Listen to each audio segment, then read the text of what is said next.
Muy buenos días, queridos hermanos y queridas hermanas. De nuevo estamos aquí para grabar nuestro segundo y último vídeo acerca de este tema que comenzamos la pasada semana.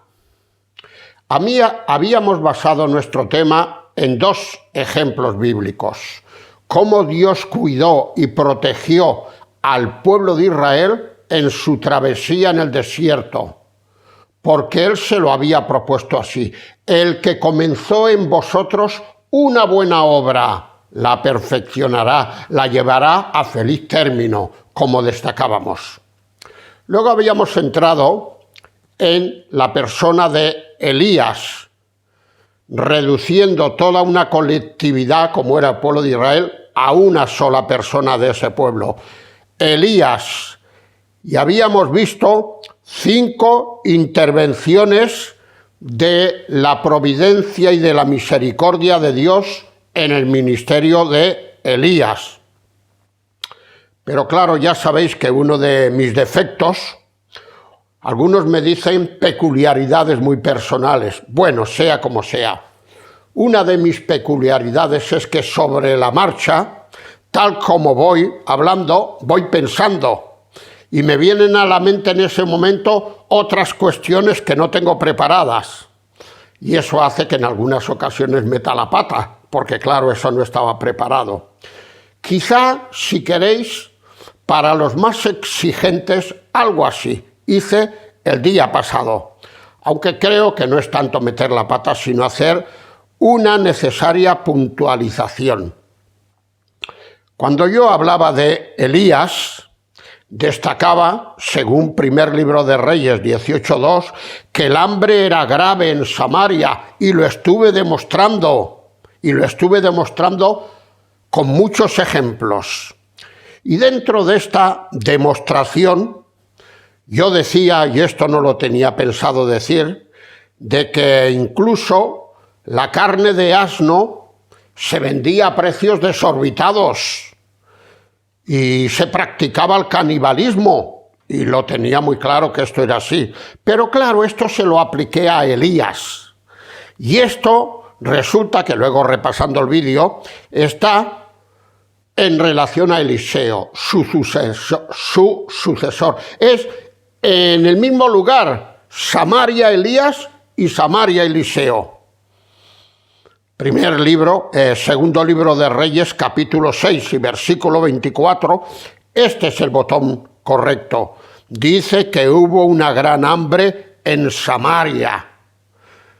Y para ejemplificar esa gran hambre, el escritor bíblico pues habla de eso, de que una mujer dijo: comamos hoy a mi bebé y mañana comeremos al tuyo. Y luego resulta que se comieron al uno, canibalismo, y cuando llegó la hora de comerse al otro, la otra se negó. Dice que era tan grande el hambre en Samaria. Y esto, pues desde luego se dice en relación a Eliseo, pero que vaya, que en el caso de Elías no era menor, no era menor. Pero yo necesitaba hacer esta puntualización, porque luego lo van a ver muchas personas, algunos que tendrán el detalle muy bien asumido, y no quisiera que me criticaran por esto. Vale, esta es la primera interrupción que hago, espero que sea la última. Bien, queridos hermanos, quiero hacer otra puntualización más, ya que hemos visto 5 cosas del cuidado y de la provisión que Dios tuvo hacia Elías, precisamente porque lo había llamado él al ministerio. Alguno pensará, bueno, claro, es que Elías, Dios mío, Elías, yo ya quisiera ser como Elías. Elías era algo así como un prohombre. Y yo ya ves lo que soy. Cuidado, cuidado. No nos vayamos a venir abajo al compararnos con Elías pensando que nosotros no le llegamos ni a la suela del zapato. Elías no era ningún prohombre. El escritor Santiago, el hermano de carne del Señor Jesucristo, en su carta, capítulo 5 y versículo 17, escribe lo siguiente: Las mismas debilidades que las nuestras las tenía Elías. Eran debilidades, como vimos el desánimo, como vimos también nuestra depresión. Muy claro lo deja allí Santiago en su escrito. Ahora, ¿cuál es nuestra gran suerte? Tanto para Elías, aunque el Nuevo Testamento todavía no estaba escrito, pero sirve para él también, como para nosotros. ¿Cuál es nuestra gran suerte? Pues nuestra gran suerte se encuentra en la carta a los Hebreos, capítulo 4, versículos 15 y 16, que tengo seleccionados. Dice ahí el autor: porque no tenemos un sumo sacerdote, el Señor. No tenemos un sumo sacerdote que no pueda compadecerse de nuestras debilidades, de las tuyas, querido hermano, que has sido llamado para realizar una obra determinada, de las mías y también de las de Elías, que no pueda compadecerse de nuestras debilidades. Así pues, acerquémonos pues confiadamente al trono de la gracia para alcanzar misericordia y hallar gracia para el oportuno socorro. Qué grande es nuestro Señor, qué grande es nuestro Dios, qué grande es nuestro sumo sacerdote. Cómo nos ha equipado de todo lo necesario, de todo lo que nosotros se requería a causa de nuestras debilidades. Otra cosa que me viene a la mente es que no lo puedo evitar. Perdonadme.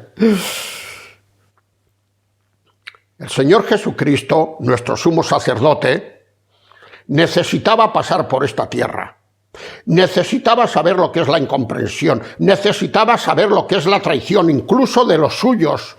Necesitaba un montón de cosas, porque en este sentido, y atended y escucharme bien, en este sentido él todavía no estaba perfeccionado, como dirá muy bien esta carta.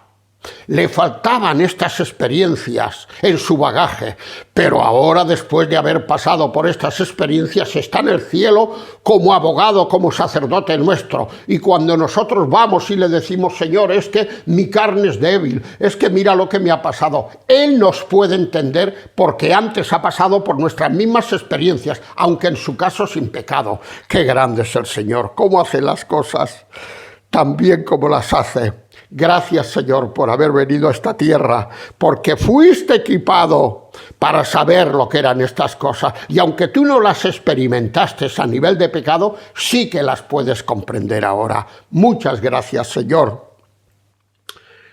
Volvemos al tajo. Cierro la interrupción. Queridos hermanos, nuestro Dios es Señor, como hemos visto en el vídeo anterior, aún de la misma creación. Vemos a los cuervos, o ya los vimos, al servicio del siervo del Señor, del profeta del Señor.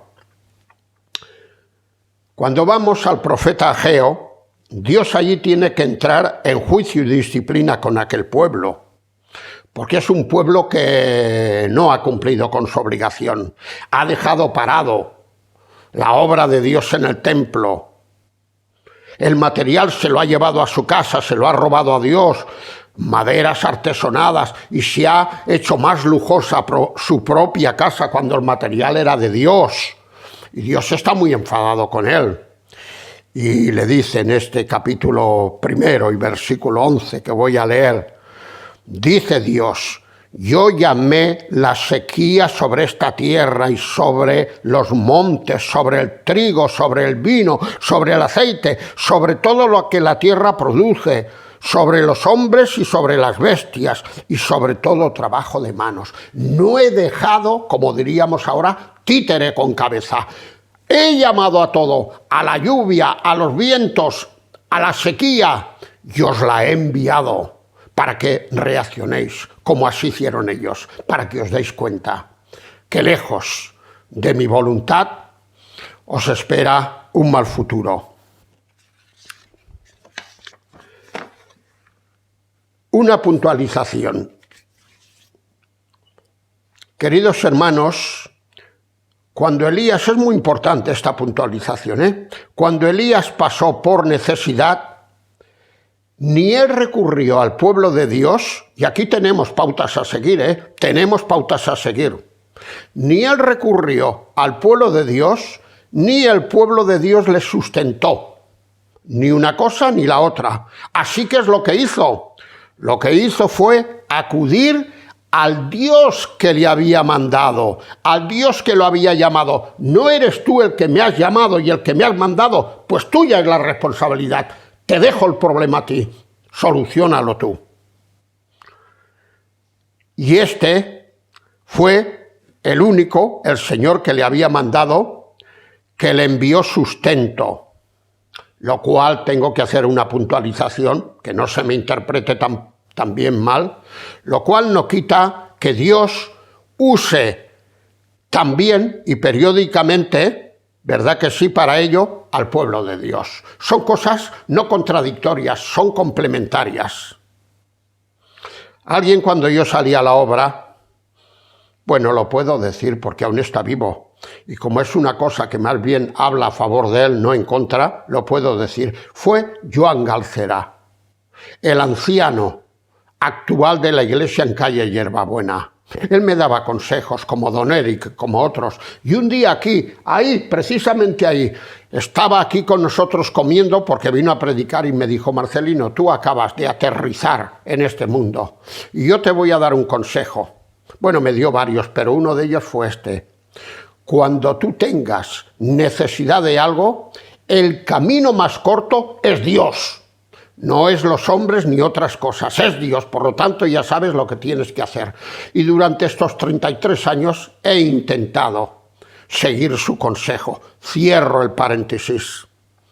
Y querido Joan Galcerá y Baixes, te mando un saludo. Si puedo, te mandaré el vídeo también, para que lo veas. Que Dios te siga dando años, que ya tienes 80 y muchos, y buena salud. Sigamos con el tajo.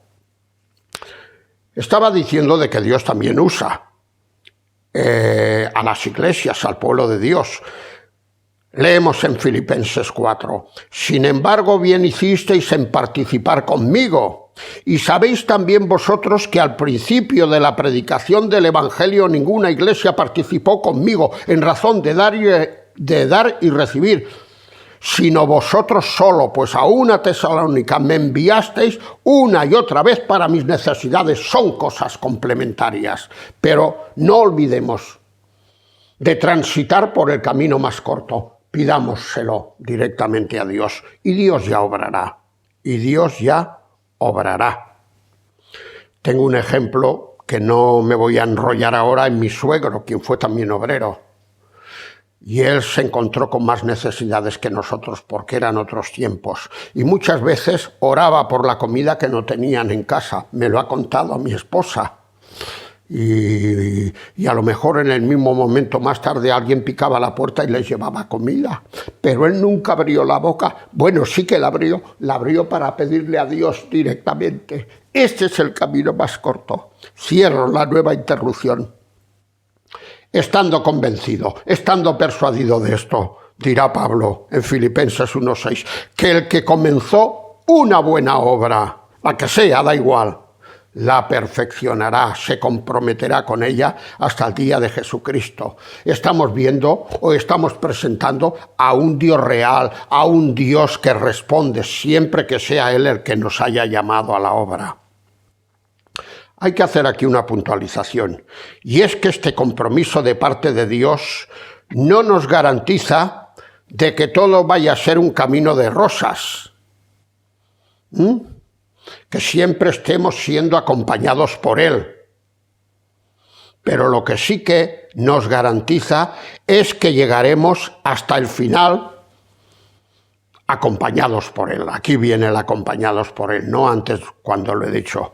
Sí que llegaremos hasta el final acompañados por Él, porque es un Dios real, es un Dios que responde, es un Dios que previamente nos llamó y ahora no nos va a dejar en la estacada. Ya que hemos hablado del pueblo de Israel y de Elías, vamos a ver un ejemplo de esto que estamos afirmando. El pueblo de Israel en el desierto. Es verdad que pasó por muchas dificultades, pero ¿qué ocurrió? Pues que al final entró en la tierra prometida, tal como el Señor le había garantizado. Elías, no veas, tuvo que ministrar en medio de la apostasía del pueblo de Israel, enfrentándose al malvado Acab, enfrentándose a la más malvada esposa de Acab, llamada Jezabel, que no era ni judía, enfrentándose a 450 falsos, incluso enfrentándose a su propio desánimo. Pero al final, queridos hermanos, al final fue recibido por Dios, que se había comprometido. Leemos en el segundo libro de Reyes, capítulo 2, y Elías subió al cielo en un torbellino. Menudo privilegio que solamente tuvieron él y Enoc, que no vieron la muerte, sino que pasaron a la presencia del Señor sin pasar por la muerte. Ahora, ¿cuál es la finalidad de todo esto? Pues que nuestro servicio al Señor no siempre será un camino de rosas, como ya hemos apuntado. El apóstol San Pedro, en su primera carta, una carta que habla del sufrimiento, una carta que intenta consolar y reforzar la fe de sus lectores, les dirá, capítulo 1, para que sometida a prueba vuestra fe sea hallada, etcétera, etcétera, etcétera. Vuestra fe tiene que ser sometida a prueba. Sí. Vuestra fe tiene que estar en las mejores condiciones para alcanzar el cielo, que se alcanza solamente por la obra de Jesucristo, pero para cuando entréis en el cielo, vuestra fe ha tenido que subir de quilates. Si era de 15 quilates, estoy imaginándome algo, que se vaya convirtiendo hasta los 24, que creo que es el tope, a través de mucha presión, que esa fe se vaya puliendo. Tenemos que ir terminando, vamos a hacer una aplicación. ¿Cuál es el tope, queridos hermanos, de Dios en relación a nosotros, si es que hay algún tope, en que Dios deje de bendecirnos y de acompañarnos? ¿Cuál es el tope? Bueno, Deuteronomio 11 dirá, todo lugar que pisare la planta de vuestro pie será vuestro. Hasta donde seáis capaces de llegar en la fe, hasta allí os daré. Y Josué, en el capítulo 1, Dios le dirá a Josué, yo os he entregado, como lo había dicho a Moisés, en esa porción que acabo de recitar, todo lugar que pisare la planta de vuestro pie. Es decir, queridos hermanos, el límite lo establecemos cada uno de nosotros, sí. Hasta donde llegue nuestra fe, si es conforme a la voluntad del Señor, lo que pretendemos abarcar, el Señor va a estar con nosotros. Ahora el límite, pues lo establecemos nosotros. ¿Os acordáis de aquella mujer sirofenisa? Que no era ni judía y que va al Señor Jesús. El Señor le dice a ella, según sea tu fe, así te será hecho. De acuerdo a tu fe te va a ser hecho. Y así fue. Si viéramos el relato, Mateo 15, veríamos que así fue. ¿Qué ocurre con aquellos 12 espías que van a mirar la tierra prometida y hay 10 que desaniman al pueblo? Solamente Josué y Caleb se mantienen fieles. Cuando aquellos 10 malvados espías y traidores empiezan a envenenar y a intoxicar al pueblo para que se desanime, intervienen Josué y Caleb y dicen, no les hagáis caso, el problema no está en los gigantes que os han dicho que hay allí, es cierto que miden más de 2 metros, que se nos van a comer, no, ese no es el problema. El problema es nuestra condición espiritual, que no estamos en condiciones. Y dicen, si Jehová se agradare de nosotros, nos los comeremos. Aunque vendrán a ser, creo que dice, como agua. Vendrán a ser nada, pero es que el problema está en nosotros. ¿Qué palabras les dice el Señor Jesús a Marta? Señor, si hubieras estado aquí, viene de alguna manera a reprocharle que había llegado tarde y que su hermano había fallecido ya. Señor, si hubieras estado aquí, mi hermano no habría muerto.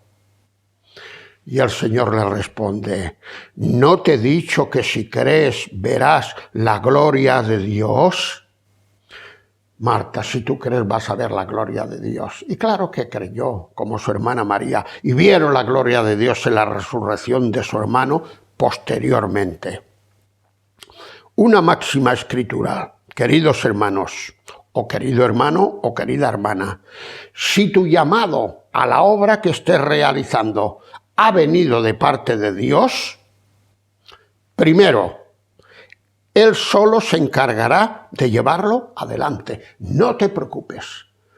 Los obstáculos que surjan, Él los va a apartar.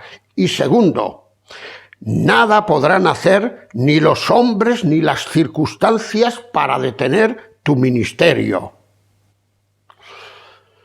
Cuando en el capítulo 5 del libro de los Hechos son apresados Juan y Pedro a causa de su testimonio y de su fidelidad, y aquellos sacerdotes y religiosos están pensando en lo peor para ellos, surge ahí un hombre sabio. Era un anciano de Israel. No queremos decir que fuera cristiano ni creyente, pero tenía una sabiduría y una neutralidad digna de imitar. Estaba haciendo uso a su cargo de anciano, madurez espiritual. Qué maduro era este Gamaliel.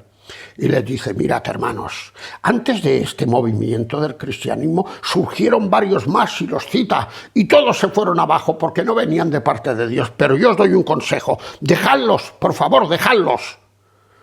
Porque si esto que están predicando estos hombres es de parte de los hombres, se desvanecerá. Mas si esto viene de parte de Dios, no lo podréis destruir. Y añade, no seamos hallados luchando contra Dios. ¡Qué sabio fue este hombre! Como he dicho yo tantas veces, si este hombre no era creyente todavía, merecía serlo. Gracias a estos razonamientos tan sabios, tan maduros y tan imparciales. David afirma en el Salmo 138, Jehová cumplirá su propósito en mí. Podíamos haber acudido también a la persona de David, que fue llamada por el Señor, y lo que tuvo que pasar, pero el Señor siempre estuvo con él. Jehová cumplirá su propósito en mí. Queridos hermanos, hemos de tener en cuenta que el proceder de Dios muchas veces es apurarnos hasta el límite. Caramba, dirá alguno, qué malo es el Señor. ¿Cómo disfruta haciéndonos sufrir? ¿Y este es su propósito? Pues sí, es su propósito porque mirad, otra interrupción más. Dios tiene opiniones muy distintas acerca del sufrimiento de las que tenemos nosotros. Nosotros vemos el sufrimiento como lo máximo a evitar, pero Dios no es así, porque si Él pensara así no hubiera mandado a su Hijo a sufrir a esta tierra. Dios tiene pensamientos muy distintos acerca de lo que es el sufrimiento, y quien lleva la razón es Él, no nosotros. Dos finalidades por las que Él apura hasta el límite. La primera es para probar y reforzar nuestra propia fe y nuestra dependencia de Él. Esta es una de las finalidades. Tengo aquí apuntado el ejemplo de Saúl con los filisteos. Samuel le había dicho, mira, ve y espera 7 días, porque a los 7 días llegaré yo, pero el otro se esperó hasta el 7º y no dejó pasar el 7º y desobedeció. Y entonces, cuando había desobedecido, llegó Samuel y le dijo, pero locamente has hecho, ¿qué has hecho tú? Oh, es que el pueblo se me desertaba y yo no había hecho esto y lo otro. Oh. Esperó, pero no lo suficiente, no lo suficiente. Dios quiere reforzar nuestra fe y nuestra dependencia de Él, no como hizo Saúl. Y en segundo lugar, para que jamás nos quede duda de que solo fue Él el que obró el hecho. Sí, a veces nos puede quedar duda. ¿Lo habrá hecho Dios o es mi sabiduría, es mi saber hacer las cosas? Sí. Pues para que no nos quede duda, toda buena dádiva y todo don perfecto desciende de lo alto del Padre de las luces. Me viene ahora a la memoria Santiago. Para que no nos quede ninguna duda que es Él y no somos nosotros, ahí tenemos, por ejemplo, el caso de la muerte de Lázaro. Lázaro estaba enfermo, el Señor estaba algo lejos, le informan y le dicen, el que tú amas está enfermo. Y cualquiera de nosotros hubiéramos cogido cualquier medio, un caballo, lo que fuera, rápidamente antes de que muera, vamos a curarlo. Pero el Señor deliberadamente se espera un cierto tiempo, unos ciertos días, y los apóstoles dirían, ¿pero qué le pasa al Señor? Pero siempre lo hace todo al revés. Y luego, cuando ya sabe, porque él era Dios y sabía todas las cosas, cuando ya sabe que Lázaro ha muerto, les dice a sus apóstoles, ahora vamos allá. Y alguno diría, sí, ahora, a buenas horas mangas verdes, ahora, ¿para qué? Y cuando llega él allí, pues dice que cuando oyó pues que estaba enfermo, se quedó 2 días más en el lugar donde estaba. Claro, aquello no sería demasiado bien visto ni por las hermanas, especialmente por Marta, pero María también se quejó. No la salvemos aquí, de la situación, que también se quejó, aunque lo hizo con otro estilo. No fue bien recibido por las hermanas y tampoco por los que estaban allí, por los amigos, judíos incrédulos, ni aún por los propios apóstoles.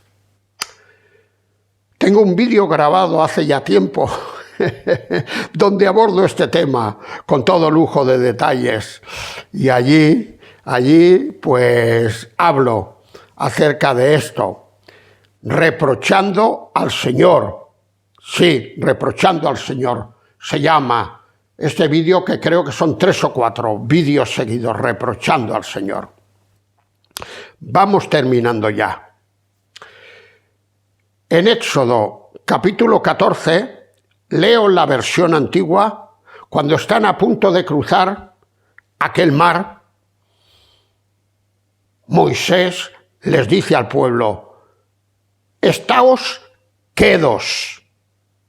La versión nuestra, la Reina Valera del 1960, la que uso yo, esta que tengo aquí, es esa, es la que siempre uso, me gusta mucho.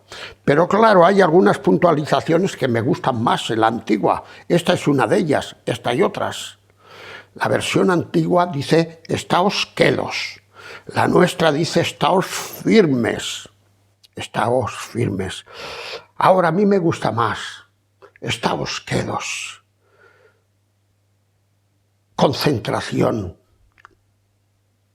sin hacer ni pizca de ruido.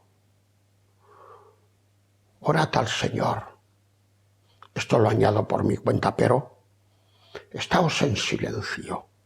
¿Verdad que sí?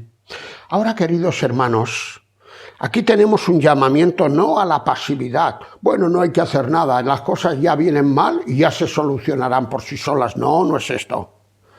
Tampoco tenemos aquí un llamamiento a la indiferencia o a la indolencia. Estáos quietos, sin murmullo, sino a la espera en Dios, a la espera en Dios. Y finalmente, no olvidemos jamás que el sometimiento a la voluntad divina es la almohada más blanda en que podamos recostarnos. Cuando nosotros nos sometemos a la voluntad divina, esta es la mejor almohada. Vamos pues a terminar en oración. Y pediré a Raquel que venga a desconectar después de terminar yo la oración. Señor, te damos muchas gracias por aquel llamamiento que hace 33 años, bueno, el llamamiento nos lo habías hecho muchos años antes, pero nosotros lo íbamos dejando, lo demorábamos, hasta que hace 33 años, tal día como hoy, un 21 de enero del 1989, tomamos la decisión de salir a la obra. Gracias te damos, Señor, por aquella decisión. Es cierto que en nuestra obra ha habido de todo, ha habido momentos de desánimo, de fatiga, casi de quererlo dejar todo. Pero tú siempre has estado con nosotros, porque eras el que nos llamaste. Gracias por ello, Señor. Gracias te pedimos por aquellos hermanos, por aquellas hermanas que quieran hacer un trabajo determinado, que estén seguros que tú les llamas a ello y que los bendigas. Recibe, pues, nuestra gratitud, que te las damos en el nombre del Señor Jesucristo. Amén.